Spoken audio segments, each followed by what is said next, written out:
किस टाइप का उसका व्यवहार था और कितनी दवाइयाँ और किस टाइप की उसको वैक्सीन्स लगाई गई।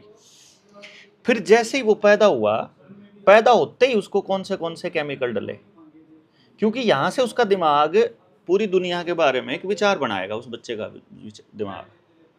मतलब ये बात उसके पैदा होने से पहले हमारे दिमाग में होनी चाहिए कि एक बच्चे को जब संसार में आया तो क्या अब इस दोनों प्रोसेस में कोई गड़बड़ है। अगर पहले ये देखना पड़ेगा अपने को, अगर गांव सुधारना है मान लो अपन है, तो हमने ये देखना पड़ेगा कि इन दोनों मुद्दों में कहाँ गड़बड़ है। क्या हम माँ को पूरी शिक्षा दे पा रहे हैं, हम माँ या बाप दोनों को, कि प्रेगनेंसी के दौरान कौन सी चीज़ें हैं जो बच्चे का फायदा करती हैं और कौन सी चीज़ें हैं जो नुकसान करती हैं, नहीं दे पा रहे। फिर गर्भावस्था के बाद या गर्भावस्था के दौरान लगने वाली वैक्सीन्स का क्या फायदा है और क्या नुकसान है, क्या हमने कभी किसी को बताया?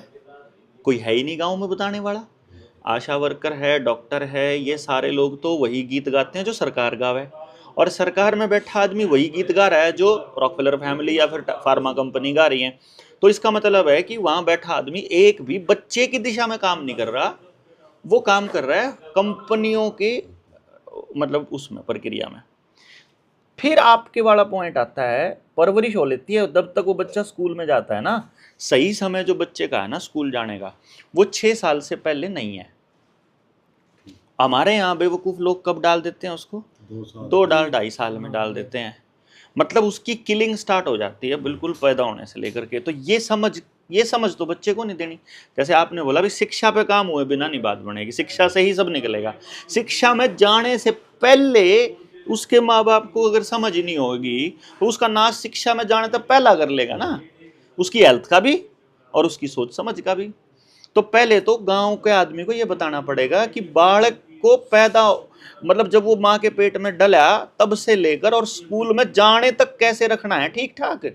ये पहला स्टेप है हमारा। जैसे अभिमन्यु को पेट में ही शिक्षा मिली। हाँ, अब देखो कमाल की बात यह है कि अभिमन्यु तो कहानी में एक किरदार है, रियलिटी में तो हर एक बच्चे को माँ के पेट से ही बाहर दुनिया की समझ मिलनी स्टार्ट हो जाती है।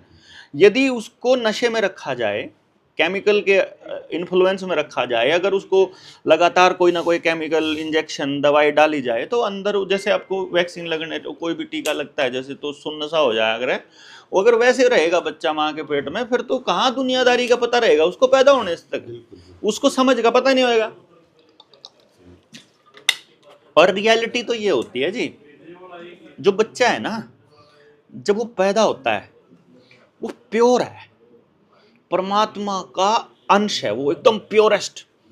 उसमें आपका करप्शन, आपकी दुनियादारी, झूठ फरेब कुछ नहीं है अभी तक आया। उसने कुछ नहीं सीखा है, वो डायरेक्ट कनेक्टेड है उस प्रकृति से, उस परमात्मा से, और वो पहले 3 साल तक कनेक्टेड रहता है। और हमारे आदमी वो कनेक्टेड, आपने देखा होगा बच्चा सपने में ही हंसता है, सपने में ही खिलखिला रहा होता है, ऐसा लगता है जैसे परम आनंद में है वो लेटा हुआ, वो एकदम फील करता है, वो कनेक्टेड रहता है। अब वो एक तरह से परमात्मा है जिसको सब पता है, और हम फिर उसे सिखाने चलते हैं कि ना बेटा जो तुझे पता है ना वह नहीं है असलियत, असलियत तो ये हो रहा फल है। वो कचरा हम करना स्टार्ट करते हैं उसका, एक तरह से परमात्मा को सिखाते हैं हम, अगर देखा जाए 2 2.5 साल तक। जबकि होना क्या चाहिए कि बच्चा 5 6 साल का हो लिया, अब वो शरारतें लग गया करने बढ़िया वाली, अब उसको अपने समाज के दूसरे बच्चों के बीच छोड़ दिया जाए और वो वहाँ से जीवन जीने की कला सीखे। और इसी दौरान बीच में जो इसके मन में जिज्ञासा हो, उन जिज्ञासा को शांत करने के लिए कोई आदमी वहाँ मौजूद हो कि वो पूछे किससे। अब माँ से पूछे, माँ के तो घर के काम से फुर्सत नहीं है, बापू घर में रहता नहीं है, बापू काम पे निकल जाता है सुबह ही, तो वो किससे पूछे? या बाबा से पूछे, बाबा को भी सारी बातों का ज्ञान होगा तो ही बता पाएगा। तो फिर इसीलिए गुरु का एक अवधारणा बनाई हम लोगों ने कि गांव में 8 10 गुरु रख दो, कोई आयुर्वेद का, कोई शिक्षा का, कोई स्वास्थ्य का, कोई न्याय का, कोई दंड का, कोई राजनीति का, और वो फिर जिस भी मुद्दे पे बात करे, मान लो बाबा से ही बात करे और बाबा कहे कि भाई मुझे तो नहीं समझ में आ रहा क्या बात कह रहा तू, चल फलाने अंकल ने उन्हें पता होगा उसके पास चलते हैं, वो बताएगा। वो फिर गुरु का विधान फिर वो रखा गया। तो ये हम लोगों को पहले तो स्कूल में दाखिल करने से पहले ही गाँव को इस बात की समझ देना जरूरी है और समझ देने का काम वो लोग कर पाएंगे जिनको पहले खुद समझ होगी, जो पहले खुद मानते होंगे कि यार इस रास्ते पे चलना जरूरी है और इस रास्ते पे चलना सही है, ये तब होगा। फिर चले जाओ स्कूल के अंदर। अब स्कूल में भी पढ़ाई के दो तरीके हैं। एक तो वो पढ़ाई जिसमें एक दूसरे से आगे भागना है और एक दूसरे से आगे निकलना है, दौड़ है जिसमें फर्स्ट आने वाली। और दूसरी पढ़ाई वो है सह अस्तित्व की, कि भाई आप लोग इकट्ठे एक समाज में एक सिरे से कैसे रह सकते हो। आप गरीब भी हैं गांव के अंदर, अमीर भी हैं, ज़्यादा ज़मीन वाले कम ज़मीन वाले भी हैं, मजदूर के बच्चे भी हैं और दूसरे लोग भी हैं। तो आपको मतलब ये समझ देना कि सबके हितों का ख्याल रखते हुए, किसी का भी नुकसान किए बिना, एक दूसरे के साथ सामंजस्य बनाकर कैसे जीवन जीना है, ये हमारे को स्कूल सिखाए। ये दूसरी दोस्त होने चाहिए, हाँ, गरीब भी और अमीर। हम कोई भी हो, तो ये दूसरी शिक्षा है। अगर पहली शिक्षा देखा जाए, आपके गांव में जितने टीचर बैठे हैं, जितने और लोग बैठे हैं, वो ये वाली शिक्षा दे रहे हैं। और जो दूसरे वाली शिक्षा मैंने सहअस्तित्व वाली बोली, इस पर तो कोई बात ही नहीं कर रहा। इस पर बात नहीं कर रहा तो पहले बात तो चालू करो, क्योंकि बात चालू करेंगे ना तो गांव के लोग ये कहेंगे यार बात तो ठीक कह रहा है पर ऐसा संभव नहीं। कैसे हो? अब मैं जब गांव में गया तो सबसे पहले सबने ये कहा कि संभव नहीं। मैंने कहा संभव छोड़ो, होना क्या चाहिए पहले ये देखो। जो हो रहा है यही होना चाहिए या बदलना चाहिए? अगर बदलना चाहिए तो अब ये देखो, ये बदलने का काम बाहर से आके कोई करेगा कि अपने में से करेगा? फिर वो अपने में से करेगा तो अब ये बताओ, अगर इसमें तुम्हें कोई रोल दिया जाए, तुम ये करोगे कि नहीं करोगे? बोले मैं तो करूंगा, बाकी दुनिया को छोड़ दे, तू बता करेगा कि नहीं करेगा। तो जब ऐसे करके एक एक आदमी से बात करी, तब जाके गांव के लोगों को ये ट्रस्ट आने लगा कि यार बात वाकई बढ़िया है। कुछ लोग क्या सोचते हैं कि गांव में एक अनाउंसमेंट कर दी, गांव में लोग आ गए 50-100 लोग, हमने बात बता दी, अब वहां से जाने के बाद होगा क्या, मैं आपको बता रहा हूं। जब भी किसी गांव में जाओगे, पहली बार आपको ऐसे लोग मिलेंगे, ऐसे लोग आएंगे उस मीटिंग के अंदर जो लगभग हर मीटिंग में वही जाते हैं। किसी भी पार्टी की मीटिंग हो, वो सबसे आगे मिलेंगे। उसके दो कारण हैं, या तो वो सामाजिक तौर पे जागृत लोग हैं, या तो वो जानते हैं चीज़ों को, या फिर वो खाली बैठे हैं। या तो वो समझते हैं या वो खाली बैठे, दो ही टाइप के लोग वहां जाते हैं। बट देखिए वहां क्या हो रहा है। जब वो देखने के बाद देखते हैं कि भाई बात तो ठीक है, फिर उनका जो पिछले जीवन का अनुभव है वो फिर उनको ये बताता है कि जो तुम सोच रहे हो ना ऐसा होगा नहीं, और वो फिर बात को मानने से मना कर देते हैं और वो कभी भी आगे नहीं बढ़ते। इसलिए कभी भी, मैंने एक बात मैं हमेशा बोलता हूं कि गांव में जब भी जाओ ना, सामाजिक लोगों के भरोसे तो चलना ही मत। मतलब जो पहले से ही किसी पॉलिटिकल पार्टी के साथ जुड़े हुए हैं, मतलब किसी भी पॉलिटिकल पार्टी के साथ जो मान लो आप जुड़ा हुआ है किसी तरीके से, उसका तो भरोसा करना ही नहीं, क्योंकि उसका एजेंडा पहले से सेट है। बिल्कुल। अच्छा, कोई सामाजिक संगठन है, अगर उसका भी एजेंडा पहले से सेट है, मान लो कोई ब्लड डोनेशन कैंप लगाता है, कोई दूसरे और काम करता है, कोई किसान संगठन है, उसका एजेंडा भी सेट है, उसका गोल भी सेट है, उसके आदमी भी सेट है, उन्होंने तय कर रखा मुझे ऐसे जीना है, मुझे ये काम करना है, मुझे समाज में ये योगदान देना है, उसका तय है। इसका मतलब इस काम के लिए आपको समाज से वो लोग निकालने पड़ेंगे जिनका एजेंडा अभी सेट नहीं है और जो सही की तलाश कर रहे हैं। ये जो हम लोग जो लेट हो रहे हैं ना, जो जनता सरकार मोर्चा वाले इतना लेट काम कर रहे हैं, उसके पीछे का कारण ये है कि हमको वो लोग नहीं चाहिए जिनके एजेंडे सेट हैं।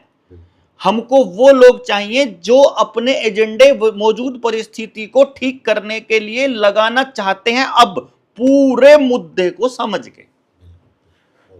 मतलब सिर्फ शिक्षा नहीं, उस बच्चे को कपड़ा कौन सा पहनना चाहिए ये भी शिक्षा का विषय है, और ये उसके माँ बाप को बताए बिना आप नहीं ठीक कर सकते कि उसको पहनना क्या चाहिए।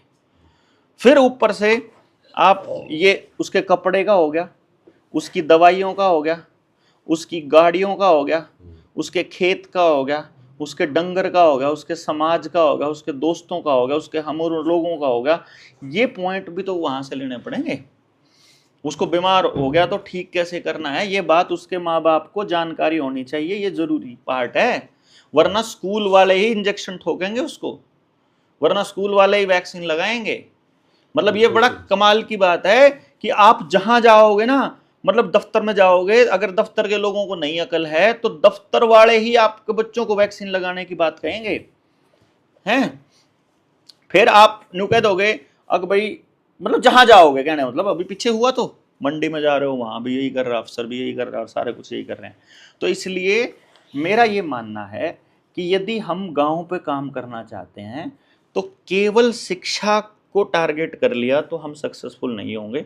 हमें बहुआयामी तरीके से सोचना पड़ेगा, मतलब अलग अलग दिशाओं में, और अलग अलग दिशाओं में सोचने पर ही हम आगे कुछ कर पाएंगे बेसिकली। दूसरा, जब हम शिक्षा पे काम करने चलेंगे तो जी सबसे पहले उस पर काम करने वाले लोगों की ज़रूरत पड़ेगी। उसमें कौन कौन लोग होंगे? जो वहाँ अपने बच्चे को भेजना चाहते हैं, फिर जो वहाँ पढ़ाना चाहते हैं। अगर वो इसी सिस्टम की पैदाइश हैं तो इसी सिस्टम के हिसाब से चलेंगे। नहीं, ऐसे नहीं है, इस सिस्टम की तो पैदाइश हम भी है, पर हम नहीं चलना चाहते सिस्टम। चलना नहीं चाहते लेकिन चल रहे हैं ना। हाँ, आपके बच्चे और मेरे बच्चे सेम एजुकेशन सिस्टम में पढ़ रहे हैं। हाँ। हमें पता है हम इसी सिस्टम की पैदाइश हैं, इसीलिए हम इससे बाहर नहीं सोच पा रहे। लेकिन हम लोग जो बाहर सोच पा रहे हैं वो कुछ करना चाह रहे हैं, तो जो सोच पा रहे हैं उनको निकालना गांव से, ये बड़ा टास्क है। जो सोच पा रहे हैं, सबसे बड़ा टास्क ये है, जो सोच पा रहे हैं वो निकाल लाओ एक बारी। फिर उनकी ट्रेनिंग चलेगी, वो ट्रेनिंग सालों साल चलेगी। हमने जो प्लान किया हुआ है ना, हम जब अपना शिष्य कुल शुरू करने का प्लान कर रहे हैं ना, इस शिष्य कुल में हर गांव से हर मुद्दे पे सीखने वालों की परमानेंट ट्रेनिंग चलेंगी। टीचर तैयार होंगे, टीचर भी, डॉक्टर भी, आयुर्वेद वाले भी, खुद फार्मेसी वाले भी, जंगल खड़े करने वाले भी, खेती पे काम करने वाले भी, न्याय पे काम करने वाले भी, पंचायत का विधान भी, न्याय तंत्र भी, पुरानी चीजों से जितना बढ़िया पूरी दुनिया से ला करके लाया जाएगा वो सारा का सारा, कि जहां फायदा कंपनी का ना हो करके वहां फायदा गांव का हो। मतलब हमारा मेन मुद्दा क्या है? गांव के आदमी को, गांव के बच्चे को पढ़ने के लिए और कोई रोजगार करने के लिए गांव से बाहर ना जाना पड़े। अगर जाना पड़े तो इतनी दूर जाए कि वो साइकिल पर आराम से जाके वापस आ जाए, 2-10 किलोमीटर तक ज्यादा से ज्यादा। और दूसरा, उसको इलाज की सुविधा। भाई एक सिंपल सी बात है, मैं कई बार ये सवाल पूछता हूं कि जो बुद्धिजीवी अपने आप को कहते हैं और जिनको मंत्रालयों में बैठे लोग इस बात के ऊपर कन्विंस कर देते हैं कि शहर में सुविधा ज्यादा होती है, मैं उनसे ये पूछता हूं कि 50 बच्चों पे मान लो एक टीचर रखना है, तो शहर और गांव में क्या फर्क है? वो जो 50 बच्चे गांव छोड़कर शहर में पढ़ने के लिए जा रहे हैं, तुम एक टीचर वहीं ला दोगे तो इसको कहां जाना पड़ेगा फिर? उसे तो एक को जाना। हाँ, उसे तो एक को जाना और उसे 50 को। लेकिन नहीं, आपको जानबूझकर सेम सुविधा, सेम अस्पताल, सेम स्कूल, सेम चीजें, सेम पैसा शहर में लगाएगा सिस्टम, आपके गांव पर नहीं लगाएगा, क्योंकि उनको गांव उजाड़ने हैं, गांव बर्बाद करने हैं और गांव पर कब्जा करना है। इसलिए इम्पोर्टेंट यह है कि हमारे को समझ होनी बहुत जरूरी है, और सिर्फ हमारी समझ से बात नहीं बनेगी जब तक सबको ना समझे। हाँ, और इसीलिए गांव के प्रत्येक घर को कवर करना जरूरी है। प्रत्येक घर को समझ नहीं आएगी, ये पहले पता होना चाहिए। जैसे मैं यहाँ बैठे लोगों को बताऊंगा ना, तो सबको सब चीजें समझ नहीं आएंगी, सबको बराबर समझ में नहीं आएगा, लेकिन सबको ये जरूर पता चल जाएगा कि ये किस रास्ते पे है और वो रास्ता गलत है कि सही है।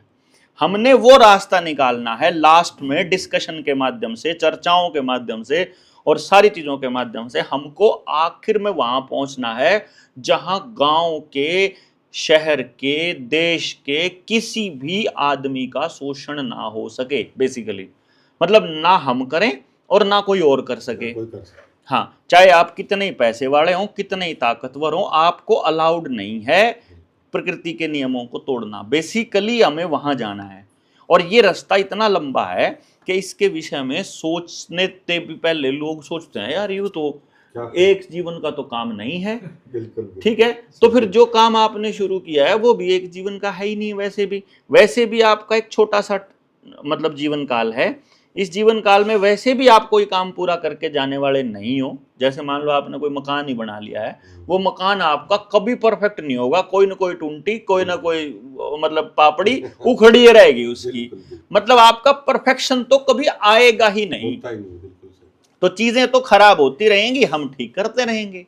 तो मेन तो मुद्दा यही है जिसके अंदर कि जब आप अपने गांव पे काम करने लगो तो सबसे पहला काम आपको हर घर में न्योता भेजना जरूरी है। अब हमारे गांव में ये तो पहली कंडीशन की न्योता भेजना है। अब दूसरा कहानी, न्योते का भी हमारे गांव का कल्चर अलग स्टाइल का है। जो शहर का आदमी है वो तो चलता है न्योते में, उसको अगर आप बुलाओगे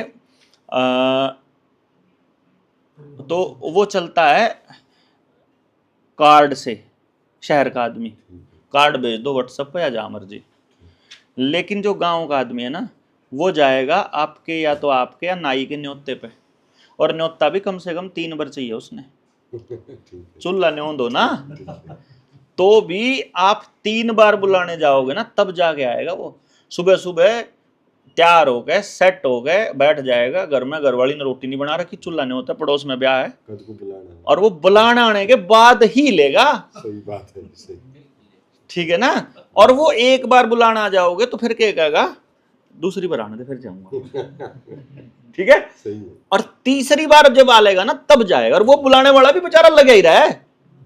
तो यो पहली बार जब हम गांव में जाएंगे ना तो हमको ये काम ऐसे करना पड़ेगा जैसे यो हमारे बच्चों का ब्याह है। सही बात। लोगों को लगेगा इसका क्या भड़क लग रही डॉक्टर का, यू क्यों फिर है चक्री डॉक्टर को काटता। क्या लगे थे? तो पर्दा नहीं लड़ेगा। इन्होंने क्या लालच है? इन्हें क्या लालच है।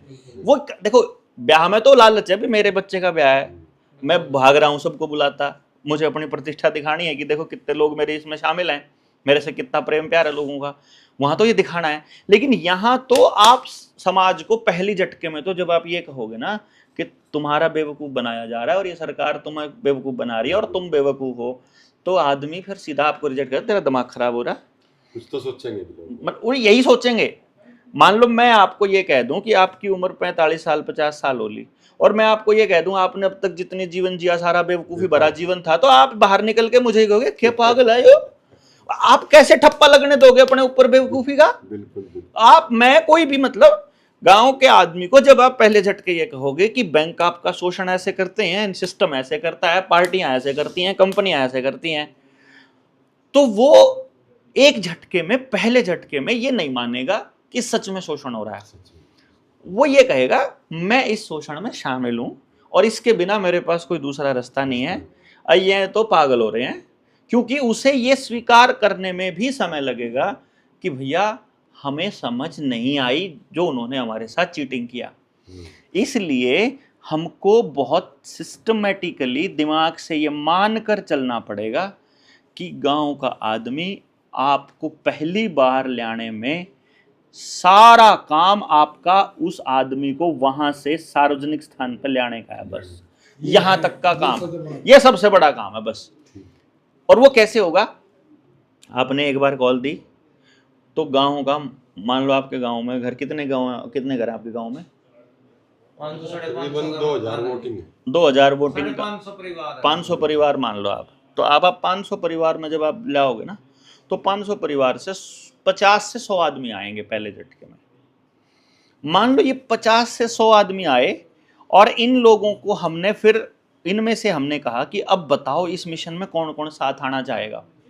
इसमें से जिन 5 लोगों ने खुद आगे आकर के कह दिया कि हम आना चाहते हैं, इनकी मदद से अब गांव की हर गली को कवर करके वहां न्योता दिया जाएगा इनकी मदद से। फिर लोग आएंगे अगले 50-100, फिर 5-10 लोग नए जुड़ेंगे, फिर इनकी मदद से जो बच गए उन तक फिर जाया जाएगा। यानी हमारा एक बार तो, जैसे मैं अभी अपने गांव में मैं आपको बता रहा हूं, मैं मोटा मोटा बता रहा हूं, हमारे ये इसी के अंदर है वो पूरा आंकड़ा मैंने लिखा हुआ है। और ये रहा देखो, ये ना ये आंकड़ा है एजुकेशन पे मेरे गांव में लगभग 9.5 करोड़ रुपया खर्च हो रहा है पर ईयर हेल्थ पे। अच्छा, दूसरा शिक्षा पे हमारे गांव का खर्चा है 20 करोड़ रुपया। तो मंथली मंथली को सालाना में कन्वर्ट किया, यो मंथली को सालाना, ये मतलब मासिक बना के फिर उसको साल का बना दिया था, ईयरली डाटा है ना ये। अच्छा, बीमे की किस्तें जाती हैं 44 करोड़ रुपए हमारे गांव 40 से। करोड़ हाँ, मेरे गांव का आंकड़ा है ये। इतना तो बीमा भी नहीं लेता हुआ कुछ। इतना नहीं, कितना ही नहीं लेता। मैंने पिछले साल का आंकड़ा पूछा था, एक्सीडेंटल डेथ कितनी थी गांव में, एक भी नहीं थी, तो 44 करोड़ रुपया डरा डरा के ले ली। बेवकूफी में गया हमारे गांव का। अब मैंने गांव को इतनी सलाह दी, मैंने कहा एक काम करते हैं गांव में ना, आपा एक गुल्लक लगा लेते हैं अपने अपने घर में और 1000 रुपया महीना डाल देते हैं उसमें। 1800 घर हैं, कोई भी कमाने वाला आदमी मरे 13वीं पे 1000 रुपये निकाल के दिया उसमें से। 18 लाख रुपया हर आदमी का बीमा हो सकता है हमारे गांव का। किसी भी डेथ पे आपके परिवार को सुविधा मिल सकती है। तो गांव वाले बोले वाह तो ठीक है, और ना किसी कंपनी को देना, आपके घर में रहना, बस वो पैसा डेथ का नाम का है। ये समझ लो कि किसी के घर कमाने वाले की डेथ होगी तो देना है। 1000 रुपए देने में क्या 1000 रुपये देने कुछ भी नहीं, किसी की डेथ पे 1000 रुपये में तो वैसे भी कोई टेंशन नहीं। ये आंकड़ा निकाला तो ये मैं कहा ये वेस्टेज है टोटल। फिर मैंने देखा मेरे गांव में टोटल कमाई साल की 280 करोड़ है, खर्च है 100 करोड़, तो बचत होनी चाहिए कितनी, 180 करोड़ होनी चाहिए ना। लेकिन 316 करोड़ का लोन का किस्तें जाती हैं। अच्छा, खाली किस्तें हैं, हाँ। यानी कि ब्याज 316 आते हैं टोटल 316 करोड़ का लोन है, ले लो जी। और हर साल लोन नहीं आ जा, साल घाटे में जा रहे हैं। अरे हर साल घाटे में क्या, गांव का प्रत्येक व्यक्ति माइनस में है। अब ये जब अब ये आंकड़ा लाने के लिए, ये आंकड़ा मेरी अपनी जो टीम है, ये देखो ये आंकड़ा रहा, नाम, फोन नंबर, जाति, अच्छा फिर उसमें ऊपर ये देखो ये रहा आंकड़ा, इसमें ये हेल्थ पे, एजुकेशन पे, लीगल पे, पेट्रोल पे, डीजल पे, ट्रैवलिंग पे, इंश्योरेंस पे, डोमेस्टिक पे, आपका चावल कितना, गेहूं कितना। हमारे पास तो ये भी आंकड़े हैं, एक एक आदमी की कितने ग्राम चावल खर्चा है, कितने ग्राम गेहूं का है, कितना दाल का, कितना सब्जी का, कितना कपड़े का, और उसके लिए गांव में कितनी जमीन बहुत है एक परिवार के लिए। ये कैलकुलेशंस भी कर रखी हैं अभी हमने, जब हम गांव के आगे रखेंगे अभी। लेकिन इस आंकड़े को इकट्ठा करने में हमारे जो साथियों ने मेहनत करी, उस मेहनत को यदि मैं अकेला करता अपने गांव में और 6 घंटे डेली करता, 6 घंटे, 3 घंटे सुबह 3 शाम को, और 220 दिन का यदि मैं एक साल मान लेता, 220 दिन तक 6 घंटे डेली अगर मैं मेहनत करता, तो मुझे 5.5 साल लगते वो करने में, जो मेरे साथियों ने मुझे महीने भर में करके दे दिया। लेकिन इतनी ये टीम की मदद से, वो जो मैंने कहा ना, वो गांव के लोग निकालने और वो फिर गांव में जाकर के ये करना, क्योंकि सबसे पहले हमको स्थिति स्पष्ट होनी चाहिए। देखो मैं जो बताऊंगा वो मैंने मेरे गांव का बताया, लेकिन अगर सही तरीके से देखा जाए, मेरे गांव का एक आदमी अगर 5 रोटी खाएगा एक टाइम पे, आपके गांव का 50 थोड़ी खा लेगा, 4 खा लेगा, 6 खा लेगा, कम करेगा 2 तक चला जाएगा, 8 तक चला जाएगा। मेहनत करने वाला, वो ना करने वाला उतना ही नंबर है। अब अनुपात वही है, यानी असलियत तो बात यह है कि जो मेरे गांव का आंकड़ा है वही आपके गांव का आंकड़ा है, लगभग प्रति व्यक्ति और प्रति परिवार। 3 लोगों का परिवार का उतना ही खर्चा है यार, उतने चौड़ लगे, उतने ही गेहूं लगे, उतने ही कपड़े लगे, उतना ही पढ़ाई पे लगे, सब उतना ही लगा है। मतलब उसमें कोई फालतू टिफेंट बट की जरूरत नहीं। लेकिन आप जब तक खुद मेहनत नहीं करोगे और आप उस टीम से मेहनत नहीं करवाओगे गांव की, तब तक उसके अंदर से नहीं आएगा तरीके ये इतना खराब हो रहा है। मेरी बताई हुई बात आपको याद नहीं रहेगी, वो ये रटनी पड़ेगी, और जब अगर आपने खुद कर ली तो फिर वो पक्का हो जाएगा भाई ये तो बचाना पड़ेगा। ये तो हर गांव सत्यानाश में जाने लग रहा, हर घर। तो हर घर को बचाने के लिए हर घर को शामिल करना जरूरी है, और उसको शामिल करने का ही समय चाहिए हमको। बस मतलब हमें उसको शामिल करने के लिए, वो समझ पैदा करने के लिए समय लगाना जरूरी है। क्योंकि सरकारों के लोग, मंत्रालयों में बैठे लोग या कंपनियों के लोग आपके ऊपर जो बम्बार्डमेंट कर रहे हैं ना जानकारी का, गलत जानकारी, ज़्यादा जानकारी, वो कितने कर रहे हैं। देखो टीवी, रेडियो, मतलब FM भी AM भी, अच्छा जी, पोस्टर, बैनर, खिलाड़ी, नेता, अभिनेता, और आपके मतलब अखबार है, पत्रिका, और social media, Insta, Facebook, YouTube, सब चारों तरफ प्रचार कर रहे हैं उनका। जो हम बात कर रहे हैं, हम जैसे लोग तो जब उठने लगते हैं तो CID वाले उसी टाइम आ लेते हैं कि कौन है ये बंदा, क्या कर रहा है, क्या करना चाहता है, काइंड ऑफ। तो ये एक पंगा बड़ा हो जाता है। इसीलिए इस मूवमेंट को जितना नीचे नीचे कर पाएंगे अपने अपने गांव में उतना बढ़िया है, ताकि प्रत्येक व्यक्ति जब लड़ने निकले तो समझ के निकले वो। नहीं तो फिर अगर पीछे लग कर लगोगे ना, जैसे आप कह रहे थे भाई आपसे पूछे बिना नहीं करना, हमारे से केवल सलाह लेनी है आपने, अपने निर्णय खुद लेने हैं।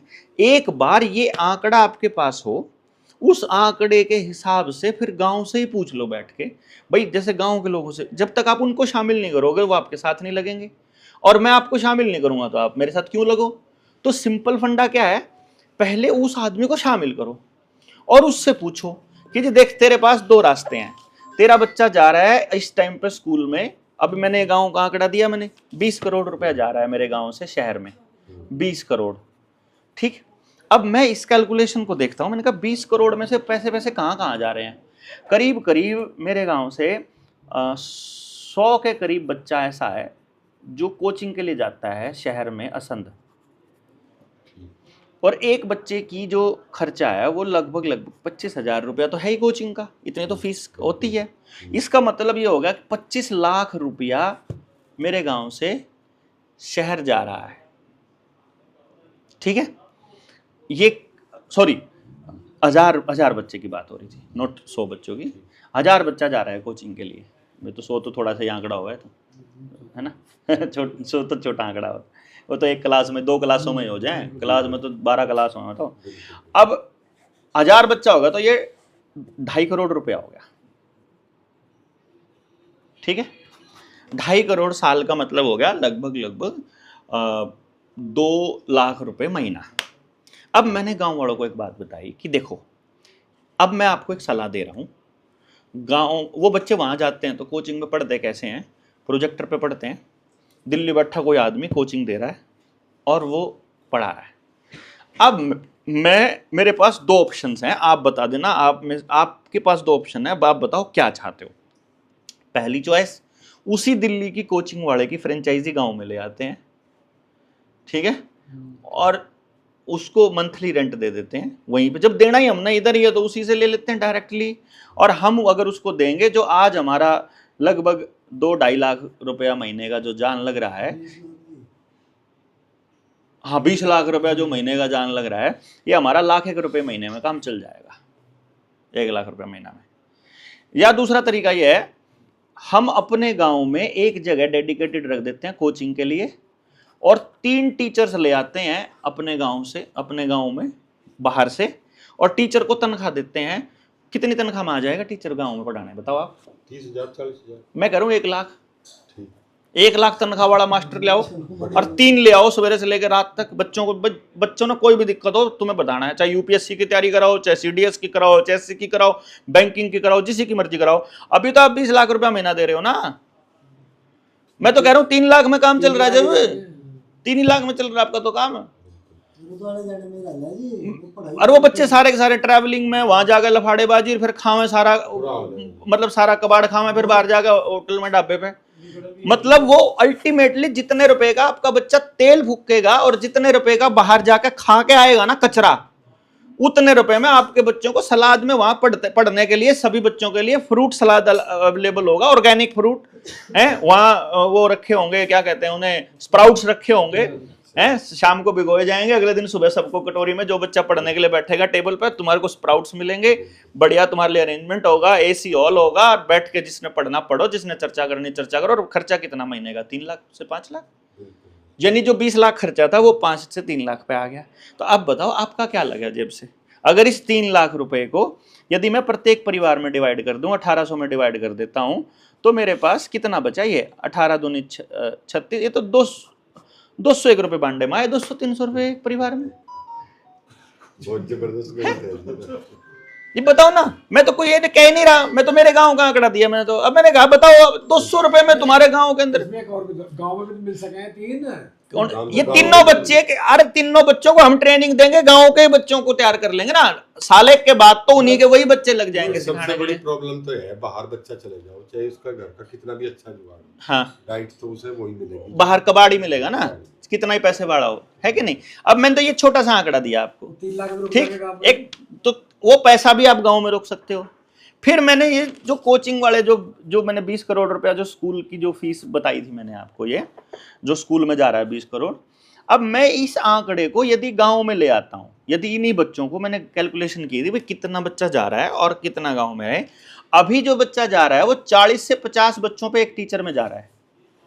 और मैंने कहा अगर यही बच्चे अपने गांव में ही पढ़े अगर खाली, और हम सिर्फ 20 बच्चों पे एक टीचर रखें, तो भी हमारा मैक्सिमम खर्चा 40 लाख रुपए है। कहाँ 20 करोड़ का, कहाँ 20 करोड़, कहाँ 40 लाख। तो कुछ भी खर्च, यानी कुछ भी खर्चा नहीं है और आपका बच्चा रहेगा।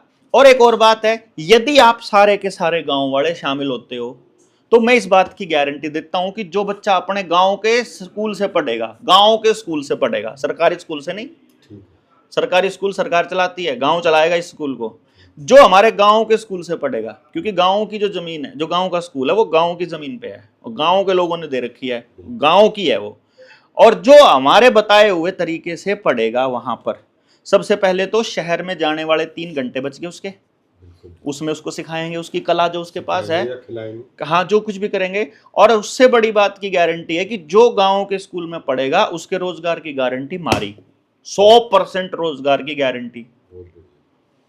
अब बता जाओ, फिर बताओ कौन सा तरीका है, यही तरीका बढ़िया है कि ये तो एक आदमी भी मना नहीं कर रहा गांव में जब मैं गया, लेकिन इसके लिए वो सब्र समझाने में टाइम, हाँ बस ये है, समझाने में जितना समय लगाना पड़े, भले ही 6 महीने लगो, भले ही साल लगो, जब तक हर घर तक नहीं पहुंच जाएंगे तब तक नहीं बनेगी। 10 मान लो 10 जने हो गए ना, अब हम ये कहेंगे तो एक काम कर, आज तने 4 घर समझा गाने, तो 10 जनों ने डेली के 40 घर समझा देंगे, डेली के 40 घर हैं, 500 घर समझाने में 10-15 दिन ही तो लगेंगे, कुछ भी नहीं लगना सारा हरियाणा सारा देश समझने में, बशर्ते कि हम 8-10 लोग समझने और समझाने के लिए चले, तो आधा अधूरा नॉलेज लेके चलते हैं। हाँ, तो इसलिए अपन बैठ के उनकी ट्रेनिंग हो जाए, उनको सारी बातों का पता चल जाए, वो सारी बातों के रट्टे मार लो, सारी बात समझ लो, जिस चीज में अटकते जाओ पूछते जाओ, अटकते जाओ पूछते जाओ और करते जाओ। आपके गांव को सिर्फ आप करोगे, बाहर का कोई आदमी करेगा तो वो नाश करेगा, सीधी सी बात है। ये देख लीजिए, हाँ देख ही रहे, जो बाहर से टीचर आ रहे हैं कोई मतलब ही नहीं उनको, आपके गांव का बच्चा खराब हो, आपका माहौल खराब हो, जवाबदेही भी नहीं है। हाँ कोई जवाबदेही भी नहीं पूछता कि भाई तुमने कुछ करा नहीं, और अगर हमने कहा भाई तुम कुछ कर लो, बोले हम भी कुछ कर, ना जी ना, कोई उनको किसी बात से कोई मतलब नहीं है कोई। तो इसलिए या तो एक काम कर लो, मैं आपको एक तो एजुकेशन वाली जो ट्रेनिंग है वो भेज देता हूँ, ठीक है, 9518170000 पे मैसेज करके वो मंगवा लो मेरे पे भी। फिर गांव में जाने से पहले कि जो मेरे गांव में जब मैं गया था तो मैंने वो पूरी की पूरी वीडियो बना रखी है, और मेरा नीडर इंडिया चैनल है ना जो, उसके ऊपर प्लेलिस्ट है एक शिक्षा क्रांति नीडर JSM के नाम से, उसमें मैंने वो सारी चीज़ें दे रखी है, किस किस टाइप की राजनीति होती है गांव में, लोगों की सोच कैसी है, वो कैसे रिएक्ट करेंगे, क्या करेंगे क्या नहीं, वो सारी चीज़ दे रखी है, वो एक बार देख लो। और फिर उसके बाद फिर अपना अपना इंटरेस्ट एरिया चूज कर लो। वो कोई बंदा कहेगा भाई मैंने को खेती में काम करना, कोई कहेगा भाई मुझे तो आयुर्वेद पे करना या फिर हेल्थ पे करना, अपना अपना इंटरेस्ट एरिया ले लो एक, भाई मुझे शिक्षा में करना फॉर एग्जाम्पल, तो अब शिक्षा में कहाँ तक सीख सकते हैं देखो एक बारी, जो मान लो मेरे पास है वो मैं आपके सामने रख दूंगा, फिर आप फंसोगे कि यह वाली चीज कैसे ठीक होगी, तो जिसने इस पर काम कर रखा वहां चलेंगे मिलने, उनसे देखने चलेंगे इस शिक्षा पे किसने कर रखा, इस पे किसने कर रखा, नहीं तो हम अपना मिलकर बैठ के कर लेंगे जैसी हमारी जरूरत होगी वैसी। तो ये बहुत आसान है, बस शुरुआत करने में। हाँ, इसमें एक तो शुरुआत, फिर सब्र, फिर समझ, और फिर समय सबसे इंपॉर्टेंट है। जो समय दे दिया और समय हमने ले लिया इसमें आराम से, फिर ये बदलाव ऐसा होगा जो अगले 1000 साल की नींव खड़ी करेगा। क्योंकि हमको अपने बच्चों के अंदर से ये जो कंपटीशन का भूत है ये निकाल के और नया सीखने का जज्बा पैदा करना है। उसके लिए हमको ऐसा तंत्र खड़ा करना पड़ेगा कि जो अनाज है और जो प्रोडक्शन है गांव का, वो प्रोडक्शन इस टाइप से हो कि हमारे गांव के प्रत्येक व्यक्ति के हाथ में काम हो। उत्पादन प्रत्येक व्यक्ति के, यानी कि गांव की लेडी खाली बैठी है तो भी वो उत्पादन करे कुछ।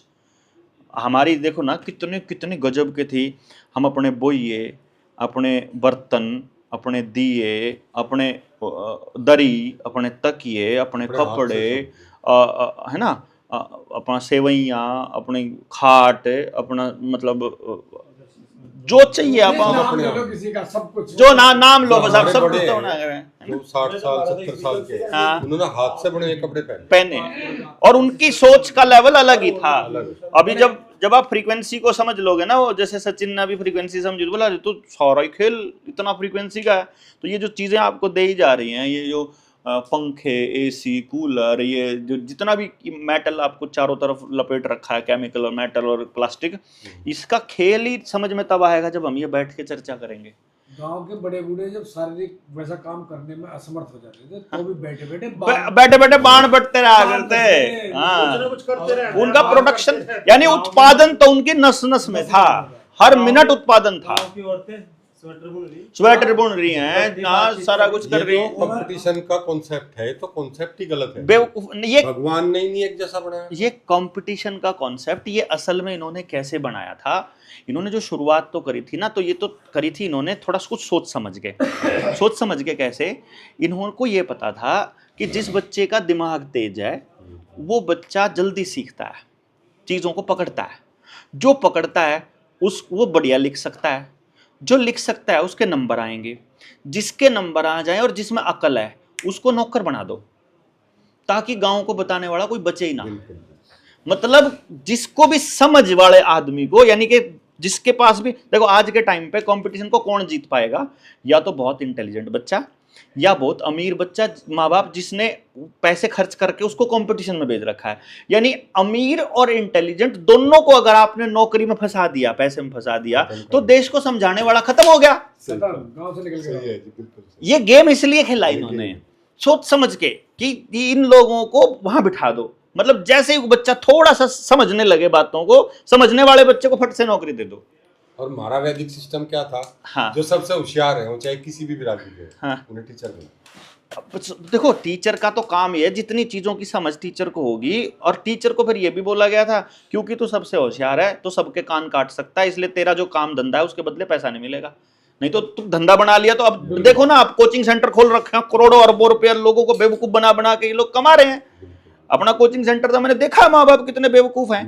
माँ बाप को थोड़ी सी आप ऐसे मतलब यूं थोड़ा कर दो, माँ बाप तो जमीन बेच के अपने बच्चे को दाखिला कराने को तैयार हो जाते हैं। जमीन बेच के विदेश भेज तो रहेगी, कर तो रहे हैं। तो इसलिए बड़ा इंपॉर्टेंट है कि जो जहां समझ वाला आदमी बैठा हो, जिसका काम दूसरों को समझ देने का हो, उसकी समझ के बदले उसको पैसे ना मिले। यानी जैसे हम लोग जो ये काम कर रहे हैं, मान लो इस काम के बदले हमको पैसे मिलने लग जाए, मान लो हम ये पैसे लेने लग जाए, मेरा जो प्रोफेशन है या लेते थे तब नाश ही करा करते, हम भी कंपटीशन में पार्टिसिपेट करा करते। तो मैंने देखा कि समझ वाला आदमी अगर अपनी समझ को यूज करने लग जाए तो वो लोगों का बेवकूफ बड़ा जल्दी बना सकता है। इसलिए समझ वाले आदमी को समझाने पे लगा दो, तो उसकी समझ के बदले में उसको इज्जत दे दो अनलिमिटेड। यही बात बिल्कुल, लेकिन पैसा नहीं मिलेगा। ये पॉइंट है। हाँ, और ये बड़ा अच्छा कॉन्सेप्ट था। हाँ, भगवान के बराबर वैसे ही थोड़ी रखा था उनको, तो वो इसलिए रखा था। लेकिन भगवान ने सारा देश बेच दिया। जब भी हुआ, हाँ। जब जो पढ़े लिखे टीचर थे उन्हें पंडित कहते थे। अब पंडित ने सोचा यार तेरा बच्चा तो अगर समझदार नहीं होगा तो सफाई करेगा। हाँ। उसने ये सिस्टम चेंज करा। हाँ। पंडित का बच्चा पंडित ही होगा वो। हाँ बिल्कुल। तो इस पर आप कर लेते हैं, आपके गांव में जो सा भी होगा, आप एक बार गांव में पूरे में जाओ। एक तो हमने शुरुआत करी है, अभी 2-3 मीटिंग हुई है। हम ये चाह रहे हैं कि तकरीबन 2 महीने बाद हम आपकी मीटिंग करें। ठीक है। उम्मीद है हमें कम 1000 के करीब आदमी गांव को वंड के 4 गांव के हम इकट्ठा ना। बढ़िया है, कोई दिक्कत नहीं, आप करो। मैं तो बैठा ही हूँ इसी काम पे हूँ, मैंने तो कुछ करना ही नहीं। 28 तारीख की बात हुई, 28 गुरु जी से फाइनल हुआ कि 2 महीने के बाद इतवार का ही मतलब सितंबर का लास्ट इतवार रखो, स्कूल की भी छुट्टी है, स्कूल में ही प्रोग्राम। आप उसको अच्छे से आप लोगों तक लेके जाओ, आप बात को कर लेते हैं। क्या नाम आपके गाँव का? सिकंदरपुर गोश्त, सिकंदरपुर सिकंदरपुर गोश्त बिल्कुल जो आपका घेड़ मंडी है, हाँ। इससे 4-5 किलोमीटर दूर है। डॉक्टर साहब आप गए होंगे इधर, यहाँ जो भीड़ वाला पुल नहीं है? नहीं मैं समझ गया वो तो, यहाँ से जो मैं तो इसलिए भी बता रहा था कि मान लो वीडियो में सुन रहा है कोई, तो आसपास का आदमी होगा ना, जैसे ही तो पुल से सुन जाएगा। उतरोगे ना तो एक तो सीधा चला गया रोड, बिल्कुल सीधा में, या फिर थोड़ा सा ऐसे घूम के और आगे एक मोड़ आएगा माजरी, थोड़ा सा घूम के इधर ही, ज्यादा दूर नहीं। क्या नाम है गाँव का? गांव सिकंदरपुर गोसगढ़।